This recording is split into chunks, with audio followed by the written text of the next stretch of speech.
On display in Washington now, works of trailblazing modernist Marcel Duchamp, artist, disruptor, and a man way ahead of his time.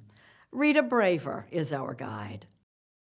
You both dispute the idea that these beautiful rooms that we're seeing are put together with great taste. It's not beautiful. It's not beauty. It's not pretty. It's not. Nothing here is pretty.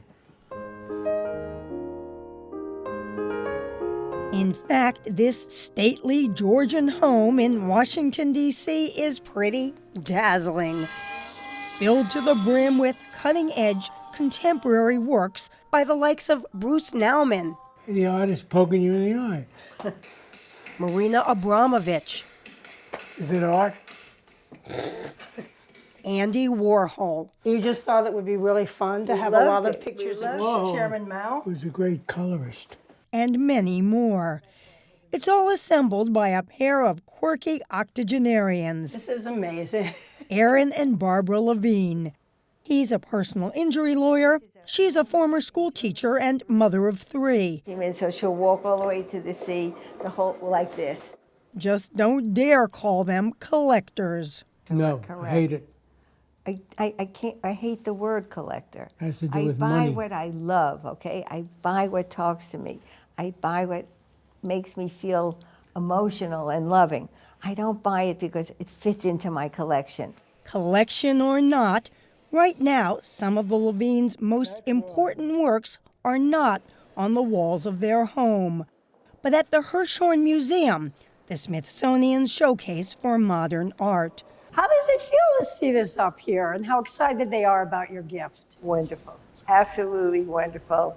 They have bequeathed the museum one of the most important privately owned troves of the work of Marcel Duchamp, the French-born iconoclast who redefined the very idea of what makes art. It has absolutely no aesthetic value.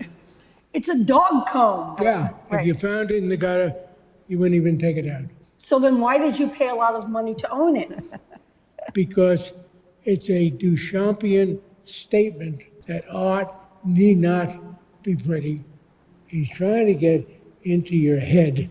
Born in Normandy in 1887 to a family of traditional painters, Duchamp would cause a sensation when his modernist painting, Nude Descending a Staircase, was rejected by an important Parisian art show in 1912.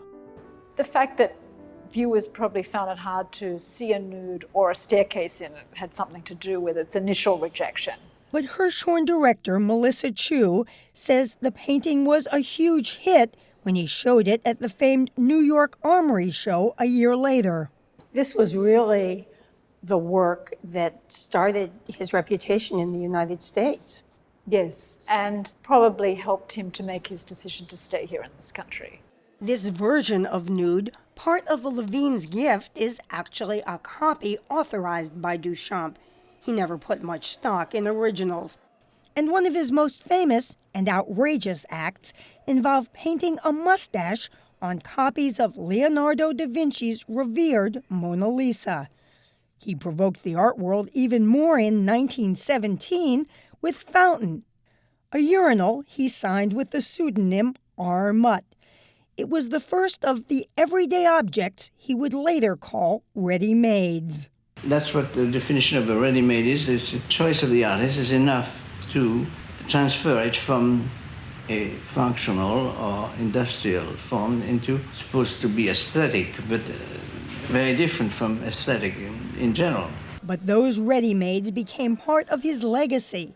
Things like this hat rack or this piece called With Hidden Noise. And what is it? It's nothing. It's a ball of string. You pay, what, $1.50 at a hardware store, and then he encases it. What's he doing? He's departing. He's dislocating. He's getting you to wonder what the hell's going on. It's worked. I am wondering that very thing. Duchamp's work would influence everyone from Andy Warhol to Jeff Koons.